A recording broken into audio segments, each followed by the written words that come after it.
French revolution. ये जो ऐसा चैप्टर है जिसने आज तक हमें तंग करके रखा है, तो इस चैप्टर को मैं आपको इस तरीके से पढ़ाऊंगा कि आप इस चैप्टर को देखते ही आप कौन सा भी आंसर इसका देख पाओगे। इतना इजी वे में आपको मैं पढ़ाऊंगा इस चैप्टर को। हेलो गाइस, मेरा नाम है वेदांत और आज के इस नए वीडियो में हम समझेंगे इसी लेसन को जिसका नाम है द फ्रेंच रिवॉल्यूशन। तो आपको क्या करना है कि सिर्फ आपको इस वीडियो को लास्ट तक देखना है। ये जो फ्रेंच रिवॉल्यूशन चैप्टर है इसको मैं 2 पार्ट्स में आपको पढ़ाऊंगा। ये जो वाला है ना फर्स्ट पार्ट है, सेकंड पार्ट मेरे चैनल पे अपलोड हो जाएगा। जब अपलोड होगा तो उसकी लिंक डिस्क्रिप्शन बॉक्स में आपको मिल जाएगी, इसी वीडियो के बाद में मिल जाएगी। तो आपको क्या करना है कि इन दोनों पार्ट्स को आप देख ले, आपको इसको इंश्योर कर देना है। तो लेट्स स्टार्ट आवर वीडियो।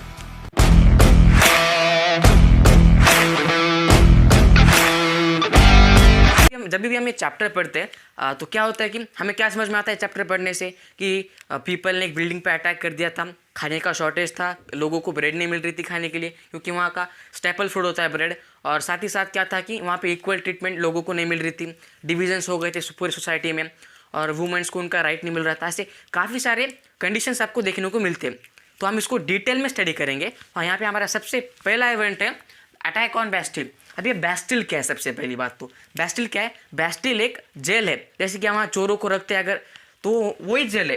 तो वहाँ पे वो किंग रखता था उनके अपराधियों को, वहाँ पे जेल था, उसका नाम था बैस्टिल। वो कहाँ था? ये फ्रांस में हो रहा है पूरी घटना। तो अटैक ऑन बैस्टिल यानी कि उस बैस्टिल पे लोगों ने अटैक कर दिया। अबे अटैक कब हुआ था, क्यों हुआ था, ये देखते हैं। तो अटैक कब हुआ था? 14 जुलाई 1789 को अटैक ऑन बैस्टिल हुआ था, यानी कि इस डेट को लोगों ने उस बिल्डिंग पे अटैक कर दिया था। तो अटैक कितने सारे लोगों ने मिलकर अटैक किया था? यहाँ पे हमें नंबर है 7000 पीपल गैदर्ड और उन्हें पूरे 7000 लोगों ने बैस्टिल पे अटैक किया था। अब ये अटैक क्यों किया? किंग के खिलाफ प्रोटेस्ट करने के लिए, यानी कि उनके राजा के खिलाफ आवाज़ उठाने के लिए, उनके राजा के खिलाफ आवाज़ उठाने के लिए लोगों ने अटैक किया था। अब इसके रीजंस क्या है, क्यों लोग राजा के खिलाफ गए, वो भी देखेंगे हम। मगर अभी इधर क्या देखना है कि राजा के खिलाफ जाने के लिए लोगों ने बैस्टिल पे अटैक कर दिया था। तो ये हमें इधर देखने को मिलता है। फिर उसके रीजंस क्या है, फिर किंग के खिलाफ क्यों गए लोग? सिंबल ऑफ क्रूएल्टी, यानी कि उनका जो राजा था काफ़ी निर्दयी था, यानी कि वो काफ़ी क्रूअल था, वो लोगों को अच्छी तरीके से ट्रीट नहीं करता था। तो ये जो बैस्टिल है उधर क्या करता था, उसके मन में किसको भी आए उस बैस्टिल में भेज देता था और उसको काफ़ी मारता था, पीटता था। इसलिए क्या एक सिंबल था किसका? क्रूएल्टी का। क्या बैस्टिल एक सिंबल था क्रूएल्टी का, इसलिए लोगों ने बैस्टिल पे अटैक किया। ये अटैक बैस्टिल पे क्यों किया, उसके रीजंस हैं। और क्या हुआ कि rumour was spread that king will attack on common people, यानी कि एक ऐसी अफवाह फैल गई थी पूरे फ्रांस में कि किंग अभी कॉमन लोगों पे अटैक करने वाला है उसके आर्मी के साथ। तो लोगों ने क्या सोचा कि वो जब तक हम पे अटैक करे उससे पहले हम उस पे अटैक कर देते हैं। तो सबसे पहले उन्होंने बैस्टिल पे अटैक कर दिया। ये उसके बैस्टिल पे अटैक करने के रीजंस थे। तो अभी हमने क्या देखा था कि किंग के खिलाफ जा रहे थे लोग। अब किंग के खिलाफ क्यों जा रहे थे वो हम अभी आने वाले समय में स्टडी करेंगे। तो तभी हमारा किंग कौन सा था? किंग का नाम था लुइस 16। अब ये 16 क्यों आया था? क्योंकि 16th जनरेशन थी उनके फैमिली की, वो 16th जनरेशन थी, इसीलिए इधर लुइस 16 आया है। और उसके बारे में हमें और एक्स्ट्रा इन्फॉर्मेशन मिली है। क्या है? Belong from bourbon family. ये जो लुइस 16 है वो किस फैमिली से बिलोंग करता था? बर्बन फैमिली से वो बिलोंग करता था। और साथ ही साथ उसकी और एक इन्फॉर्मेशन क्या है? मैरिड मारिया ऑस्ट्रियन प्रिंसेस, यानी कि उसने मारिया नाम की एक लड़की से शादी की थी और वो कहाँ की थी? ऑस्ट्रिया एक कंट्री है, वहाँ की वो प्रिंसेस थी। तो ये हमें इधर से देखने को मिलता है। तो तभी हमारे जो फ्रांस है उसकी कंडीशन क्या चल रही थी कि फूड शॉर्टेज, यानी कि फ्रांस में खाने को अच्छी तरीके से फूड अवेलेबल नहीं था, फूड का काफ़ी शॉर्टेज था। और क्या था? टैक्सेस इंक्रीज, यानी कि तभी फ्रांस में काफ़ी सारे टैक्सेस बढ़ गए थे। और डिक्टेटरशिप, यानी कि वहाँ पे किंग की मर्जी चलती थी। लोगों के यहाँ डेमोक्रेसी, हमें अभी जो हमारे पास डेमोक्रेसी है वैसी डेमोक्रेसी वहाँ नहीं थी। राजा के मन में जो भी है वो रूल्स लागू कर देता था। तो और क्या था कि नो इक्वल ट्रीटमेंट, यानी कि लोगों को बराबर ट्रीट नहीं किया जाता था। तू मतलब ऊंची जाति का है, तू नीची जाति का है, ऐसे बहुत सारे डिविजन्स हो गए थे हमारे सोसाइटी में, हमारे मतलब फ्रांस के सोसाइटी में। इसीलिए लोगों ने क्या वो कंडीशन थी फ्रांस की। तो मैंने क्या कहा था कि किंग के खिलाफ प्रोटेस्ट कर रहे थे लोग। तो किंग के खिलाफ क्यों प्रोटेस्ट कर रहे थे? ये उसके रीजंस है, ये रीजंस भी है और ये कंडीशन ऑफ फ्रांस तभी की है। तो किंग के खिलाफ क्यों लोग रिवोल्ट कर रहे थे? फूड का शॉर्टेज हो गया, टैक्सेस इंक्रीज हो गया, डिक्टेटरशिप हो गया, नो इक्वल ट्रीटमेंट। और साथ ही साथ किंग के खिलाफ प्रोटेस्ट करने का और एक रीजन है, यानी कि वो अफवाह फैल गई थी कि राजा हम पे भी अटैक करेगा, तो उससे अच्छा हम उस पर भी अटैक कर देते। ये उसके कुछ रीजंस थे। तो अभी ये जो कंडीशन है हमारी फ्रांस की, ऐसी कंडीशंस बनी क्यों, मतलब क्यों बन गई थी कि खाने को मतलब खाने को नहीं था, टैक्सेस इंक्रीज हुए थे, डिक्टेटरशिप थी और इक्वल ट्रीटमेंट नहीं मिल रही थी। ऐसी ये जो कंडीशंस है फ्रांस के, ये किस रीजन से बन गए थे, तो वो रीजन्स अभी हम देखते हैं। तो फ्रेंड्स अभी हमने देखा कि फ्रांस के ऊपर मतलब बहुत बैड कंडीशन आ गई थी, उनके पास खाना नहीं था, टैक्सेस बहुत इंक्रीज हो गए थे, एक्सेट्रा एक्सेट्रा, जो भी हमने रीजंस देखे थे।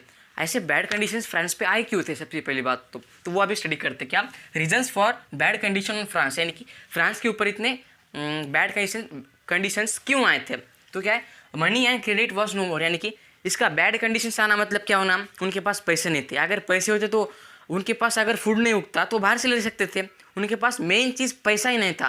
पैसा होता तो सारी चीज़ें अवेलेबल होती थी, तो उनके पास पैसा क्यों नहीं था कि हम स्टडी करेंगे। बैड कंडीशन यानी कि पैसा ना होना, तो ये पैसे क्यों नहीं थे, पैसे क्यों नहीं थे। वार्स फाउट बाय फ्रांस, यानी कि फ्रांस जो देश था वो काफ़ी वार्स लड़ते रहता था। जब भी वार होता है डिस्ट्रक्शन होता है, डिस्ट्रक्शन यानी कि हमारा नुकसान होता है वहाँ पे, तो हमारे पास पैसे अवेलेबल होने चाहिए बैकअप के लिए। और साथ ही साथ जब भी वार्स फाइट होते, वार जब लड़े जाते हैं तो हमें काफ़ी सारा पैसा फंड्स लगते। जब डिस्ट्रक्शन तो होता ही है, मगर हमें उसके लिए गोली बारूद ऐसे बॉम्ब वो खरीदने पड़ते हैं ना, यूँ ही वार नहीं होता है, तो उसके लिए काफ़ी सारे एक्सपेंस होता है, यानी कि खर्चा होता है। तो वार्स फॉट बाय फ्रांस, यानी कि फ्रांस जो था काफ़ी वार्स लड़ता था, वो उसका पहला रीज़न है। सेकंड रीज़न क्या है, maintenance of palace of Versailles. अब ये जो नाम क्या है, पैलेस ऑफ वर्साइल, ये एक पैलेस है कहाँ पे, फ्रांस में, काफ़ी बड़ा है। आपको टेक्स्ट बुक में उसके पिक्चर देखने को मिल जाएगी, अगर नहीं मिलती तो गूगल कर लीजिए। काफ़ी बड़ा पैलेस है वहाँ पे और काफ़ी अच्छा तरीके से उसको रखा जाता था। उसको मेंटेनेंस के लिए, उसके मेंटेनेंस के लिए वहाँ पे अगर कुछ ख़राब हो गया तो उसको एक्सचेंज मतलब उसको ठीक करने के लिए काफ़ी खर्चा होता था। ये बहुत मतलब रॉयल पैलेस था ऐसा, तो उसके मेंटेनेंस के लिए वहाँ पे खर्चा हो जाता था। इसमें हमारा थर्ड रीज़न है, loans taken by France and they have to repay with heavy interest, यानी कि फ्रांस ने जो थे काफ़ी लोन्स लेके रखे थे। अब लोन्स लिए हैं तो पैसे तो वापस करने होंगे, उनके पास पैसा नहीं तो कहाँ से वापस करेंगे। और साथ ही साथ इतना ही नहीं, लोन्स तो लिए काफ़ी, मतलब जब पे करोगे तो आपको इंटरेस्ट पे करना होगा ना, यूँ ही कोई भी लोन्स नहीं देगा आपको, तो साथ ही साथ उनको हेवी इंटरेस्ट भी पे करना था, तो उनके पास पैसा ही नहीं था, तो इसलिए उन्होंने टैक्सेस इंक्रीज करे थे, फूड का शॉर्टेज हुआ था। इसमें हमारा फोर्थ रीज़न क्या था, डेली एक्सपेंडिचर ऑफ फ्रांस, यानी कि अब इतना बड़ा किंगडम है, राजा है और उसका जो है पूरा राज्य है, उसको चलाने के लिए उसको थोड़े मतलब पैसे तो लगेंगे, उसके जो एम्प्लॉयज़ उसके साथ काम करेंगे राज दरबार में कुछ तो उनके लोग होंगे, उनको उसको सैलरीज पे करनी होगी, यूँ काम नहीं करते लोग, तो उसके डेली एक्सपेंडिचर यानी कि जो उनका रोज़ का काम होता है उसके लिए इसको फ्रांस के लिए पैसे लगते थे। और साथ ही साथ क्या था, funding American colonies to fight war against common enemy British, यानी कि अमेरिकन कॉलोनीज जब थी जब वो अमेरिका जब भी हमारे पास है, मतलब अभी हम देखते हैं अमेरिका को, वो पहले कॉलोनीज हो गई थी, किसकी हो गई थी, ब्रिटिश की कॉलोनीज हो गई थी, वहाँ पे ब्रिटिश रूल कर रहे थे, तो उनको वहाँ से ब्रिटिश के रूल से आज़ाद होने के लिए इन्होंने उनको पैसे दिए थे। तो इस पूरे रीजन्स की वजह से फ्रांस के पास पैसा ही नहीं था। जब पैसा नहीं होगा तो क्या सोचा कि राजा ने, अभी हमारे पास पैसा नहीं है तो पैसा कहाँ से आएगा, जब हम टैक्स इंक्रीज करेंगे तो हम लोगों से ज़्यादा पैसे ले पाएंगे। ये इसका पहला रीज़न हो गया, मतलब ये इसलिए उन्होंने टैक्स इंक्रीज़ किया। दूसरा क्या है कि फूड का शॉर्टेज क्यों हुआ, जब टैक्स इंक्रीज़ हुआ जो अमीर लोग हैं वो तो फूड खरीद पाएंगे, मगर जो गरीब लोग हैं वो फूड क्यों नहीं खरीद पाएंगे। जब टैक्स इंक्रीज़ होगा तो पूरे रेट प्राइजेस भी हाई हो जाएंगे, जब प्राइजेस हाई होते हैं तो अमीर लोग उसे ले पाते हैं मगर गरीब लोग नहीं ले पाते, इसलिए वो फूड का शॉर्टेज हो गया। फिर ऐसे काफ़ी सारे वो रीजन्स हमने यहाँ देखे थे, वो रीजन्स इसको ये पूरे इस रीजन्स की वजह से वो कंडीशंस फ्रांस पे आए थे। तो फ्रेंड्स अब हम समझते सोसाइटी ऑफ फ्रांस, यानी कि उस समय फ्रांस की सोसाइटी किस तरीके से डिवीजन हुआ था फ्रांस की सोसाइटी का, तो वो अभी हम पढ़ते क्या सोसाइटी ऑफ फ्रांस, उसका डिवीजन कैसे हुआ था। 3 हिस्सों में उस फ्रांस की सोसाइटी का डिवीजन हुआ था। ये first state, second state, third state. क्या है ये फर्स्ट स्टेट के लोग किनको कहा जाता था, मतलब उनका स्पेशल नाम था, उनको फर्स्ट स्टेट नहीं बोलते थे, उनको नाम दिया गया था। कौन सा दिया था, क्लर्जी। अब ये क्लर्जी कौन थे, people who work in church, यानी कि जो भी चर्च में काम करते थे उनको क्लर्जी कहा जाता था। और सेकंड स्टेट उसका एक स्पेशल नाम था, क्या नाम था वो, नोबिलिटीज़। क्या नाम था उनका, नोबिलिटीज़। तो उसमें कौन आता था, किंग आता था, किंग के नीचे काम करने वाले किंग के दरबार में क्यों कह सकते वो आदमी आ जाते थे। और थर्ड इसमें क्या आता था, थर्ड स्टेट। अब थर्ड स्टेट को 3 डिविजन्स में क्लासीफाई कर दिया है, क्या थर्ड स्टेट को 3 इसमें क्लासीफाई कर दिया है। अब थर्ड स्टेट को कॉमनर्स भी कह सकते हो, क्या थर्ड स्टेट को आप कॉमनर्स,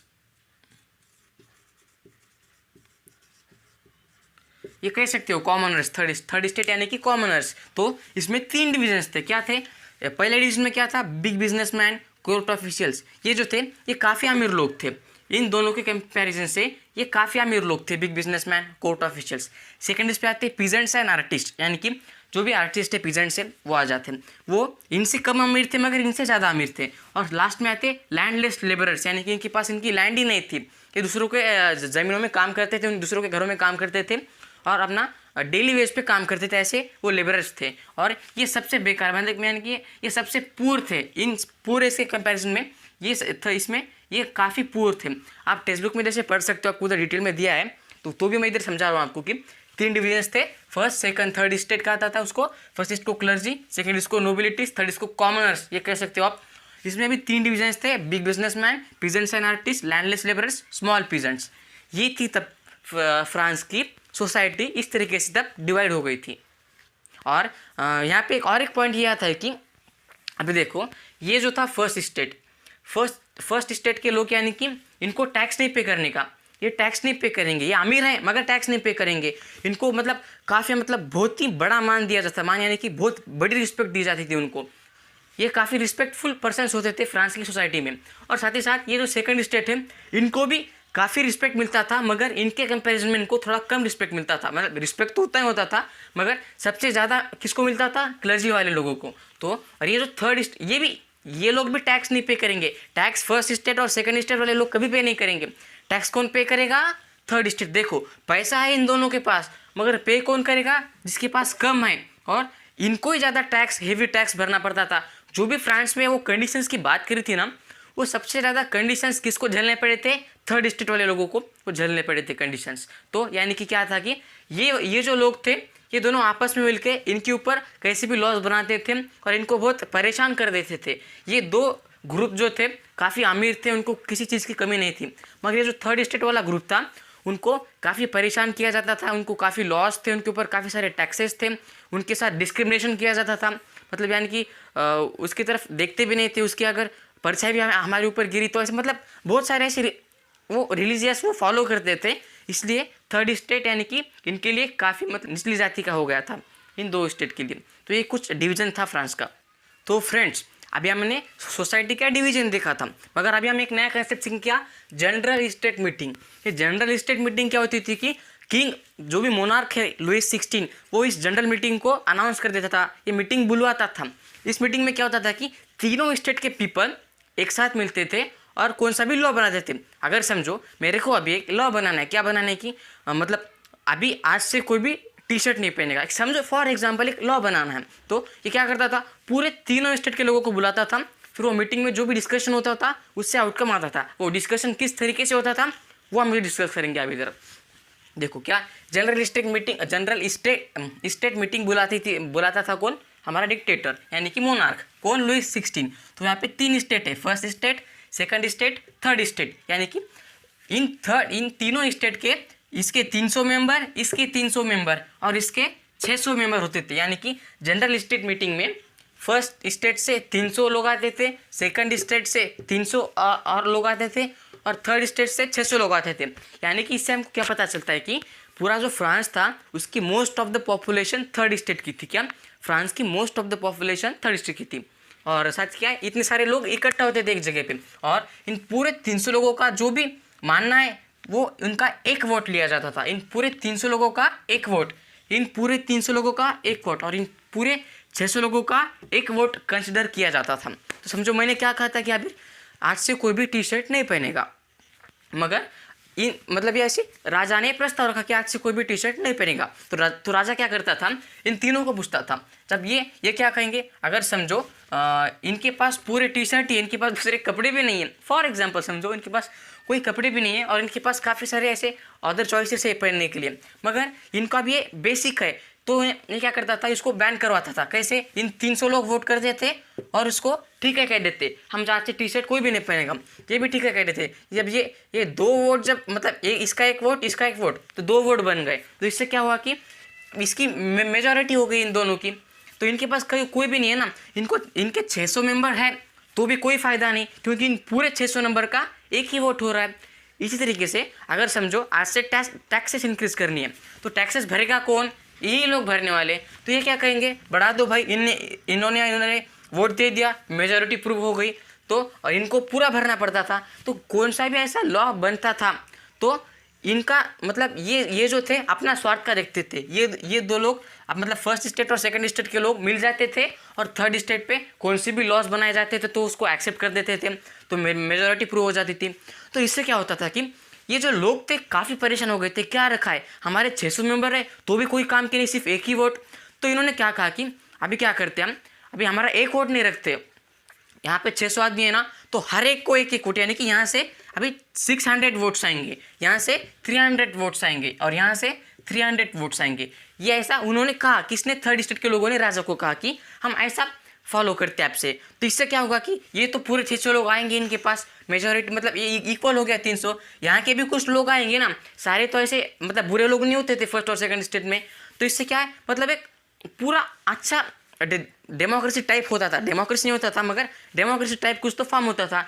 मगर राजा ने इसको अपोज कर दिया, तो लोगों के मन में काफ़ी गुस्सा हो गया कि अभी मतलब आप कुछ भी उसको मतलब फॉलो कर हमसे फॉलो करवाओगे, कुछ भी लॉ पास कर दोगे और उसको भुगतना हमको पड़ेगा ना।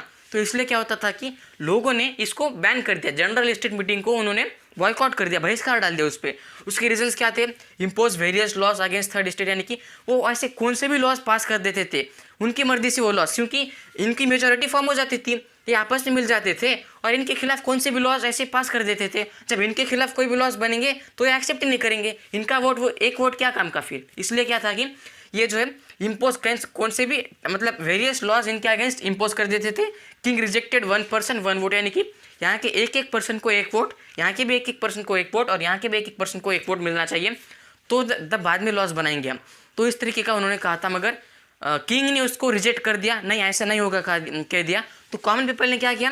कॉमन पीपल ने बॉयकॉट किया जनरल स्टेट मीटिंग को, यानी कि उस पर बहिष्कार डाल दिया, यानी कि आज से हम उस मीटिंग में नहीं जाएंगे। तो हम हमारा यहाँ मतलब आगे क्या होता है वो तो हम देखते हैं, यहाँ तक आपको समझना है कि लोगों ने उसको बहिष्कार डाल दिया, बॉयकॉट कर दिया। तो लोगों ने क्या किया कि उस मीटिंग को उन्होंने बॉयकॉट कर दिया। क्या? Third state people boycotted general state meeting, यानी कि थर्ड स्टेट के लोगों ने उस जनरल स्टेट मीटिंग को बॉयकॉट कर दिया। इसमें उनका इंपॉर्टेंस नहीं था, ये दोनों लॉज फॉर्म कर रहे थे, इनको झेलना पड़ रहा था, तो इसलिए उनको बॉयकॉट कर दिया। फिर बॉयकॉट करने के बाद क्या किया उन्होंने? फिर all the third state people, यानी कि पीपल यानी कि यहाँ थर्ड स्टेट वाले, all the people gathered in tennis court, ये एक जगह का नाम है, क्या है? जगह का नाम है टेनिस कोर्ट। वहाँ पे सारे लोग इकट्ठा हो गए। फिर उधर उन्होंने क्या किया?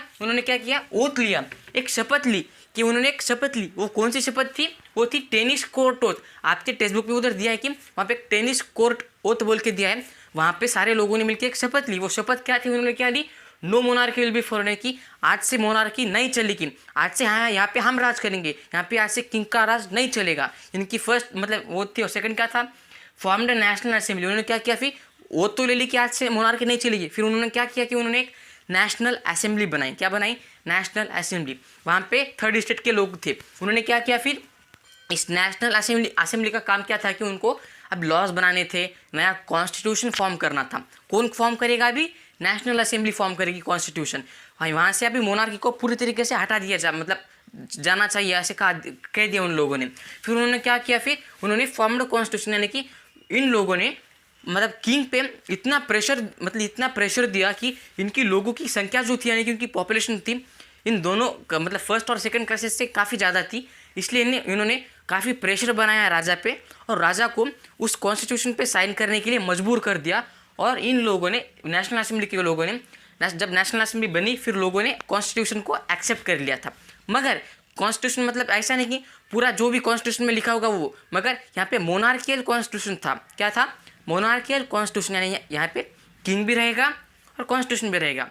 तो मतलब काम कैसे करेगा? यानी कि किंग पे कंट्रोल कौन करेगा? नेशनल असेंबली, यानी कि किंग को भी कॉन्स्टिट्यूशन को फॉलो करना पड़ेगा। जो लॉज कॉमन मैन को थे वो किंग को भी फॉलो करने पड़ते थे, मगर कुछ जो एक्स्ट्रा थे पावर्स वो किंग के पास रख गए थे, मगर लिमिटेड पावर्स दिए थे किंग को, ज़्यादा पावर्स नहीं दिए थे। उन्होंने क्या किया? फिर फॉर्म्ड कॉन्स्टिट्यूशन कब फॉर्म किया? 1791 को उन्होंने कॉन्स्टिट्यूशन फॉर्म कर दिया था। फिर उन्होंने क्या? France turn monarchy to constitutional monarchy, यानी कि पहले फ्रांस जो था पूरा मोनार्की था, जो भी करेगा किंग करेगा, मगर अब क्या कॉन्स्टिट्यूशनल मोनार्की, किंग भी है और मोनार्क मतलब किंग भी है और कॉन्स्टिट्यूशन भी है, यानी कि इम्पोर्टेंस दोनों का मतलब जो भी ये किंग का इम्पोर्टेंस था पहले जितना था उतना नहीं था, उससे कम हो गया, यानी कि उसको लिमिटेड पावर्स दे दी गई। फिर अभी आप सोचते होंगे कि किंग ने इतना आसानी से उनको क्यों दे दिया, इतने जल्दी उनको क्यों दे दिया, मतलब कॉन्स्टिट्यूशन पे उसने साइन क्यों की, क्योंकि उस पर तो उन्होंने बहुत ज़्यादा प्रेशर बनाया, वो तो पहला पॉइंट था।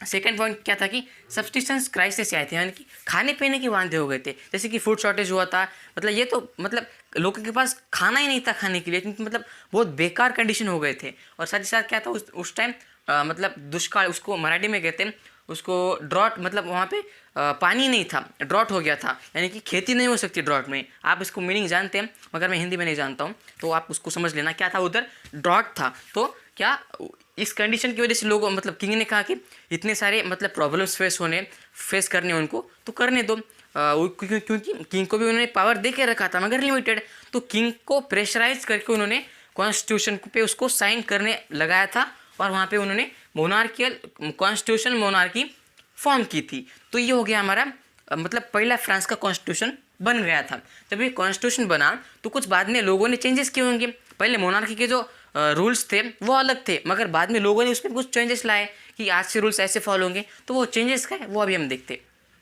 जब फ्रांस जो था कॉन्स्टिट्यूशन मोनार्की हो गया था तब लोगों ने कुछ चेंजेस कर दिए थे मोनार्की से।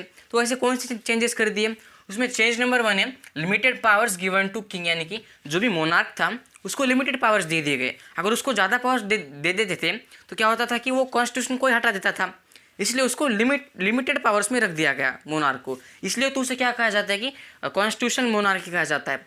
तो सेकंड इसमें क्या आता है कि executive, legislative and judiciary made separate, यानी कि ये जो 3 बॉडीज़ होते हैं, एक लॉ बनाती है, एक दूसरे लॉ को एग्जीक्यूट करती है और तीसरी बॉडी जस्टिस देती है। इन तीनों बॉडीज़ को अलग अलग सेपरेटली फॉर्म किया गया है, इनको मिक्सअप नहीं किया गया। थर्ड इसमें क्या है, वोटिंग राइट्स गिवन, क्या वोटिंग राइट्स लोगों को दे दिए गए, मगर इसमें भी 2 डिविजन्स है, एक्टिव सिटीजन्स, पैसिव सिटीजन्स, यानी कि जो टैक्स पे कर पाएंगे वो एक्टिव, जो टैक्स नहीं पे कर सकते वो पैसिव। और वुमेन्स किस में आते थे, पैसिव में आते थे।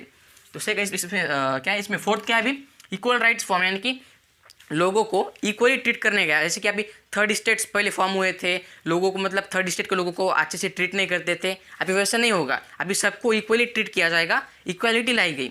इसमें 5th पॉइंट क्या है, एबॉलिश टैक्सेस, यानी कि जो टैक्सेस इतने बढ़ाए गए थे सबसे पहले तो उन्होंने टैक्सेस को एबॉलिश कर दिया, टैक्सेस को बैन कर दिया, खत्म कर दिया। फिर नेक्स्ट पॉइंट इसमें और क्या आता है कि डिस्ट्रीब्यूशन ऑफ लैंड, यानी कि अभी जो थे देखो 3rd स्टेट के पीपल बहुत गरीब थे और 1st और 2nd स्टेट के पीपल काफ़ी अमीर थे, तो सबसे ज़्यादा ज़मीन किसके पास गई थी, उनके पास गई थी, यानी कि इक्वल डिस्ट्रीब्यूशन नहीं हुआ था लैंड का, पैसा पूरा उनके पास था। तो इसलिए क्या किया, जब कॉन्स्टिट्यूशनल मोनार्की फॉर्म हुई तो लैंड को डिस्ट्रीब्यूट कर दिया गया सब में इक्वल तरीके से, तीनों स्टेट में लैंड को इक्वल डिस्ट्रीब्यूट कर दिया गया, लैंड का डिस्ट्रीब्यूशन हुआ। तो वही पॉइंट है, डिस्ट्रीब्यूशन ऑफ लैंड।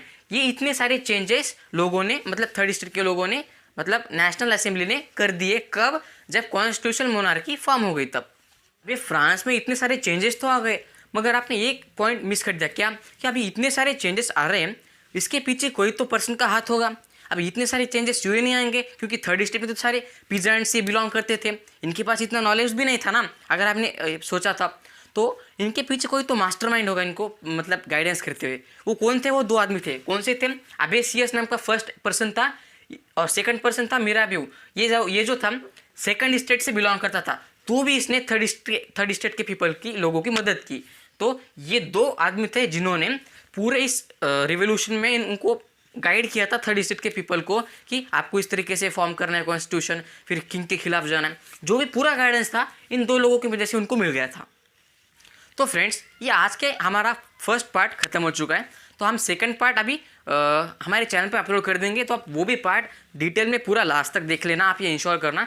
और साथ ही साथ आप हमारे सोशल साइट पे भी फॉलो कर सकते हैं और हमें नीचे कमेंट कीजिए आपको ये वीडियो कैसे लगा, आपको पूरा डिटेल में समझ में आ रहा है कि नहीं, तो आप मुझे नीचे कमेंट करके बता सकते हैं। तो आज के इस वीडियो में बस इतना ही, तो मिलते हैं आपसे नेक्स्ट वीडियो में।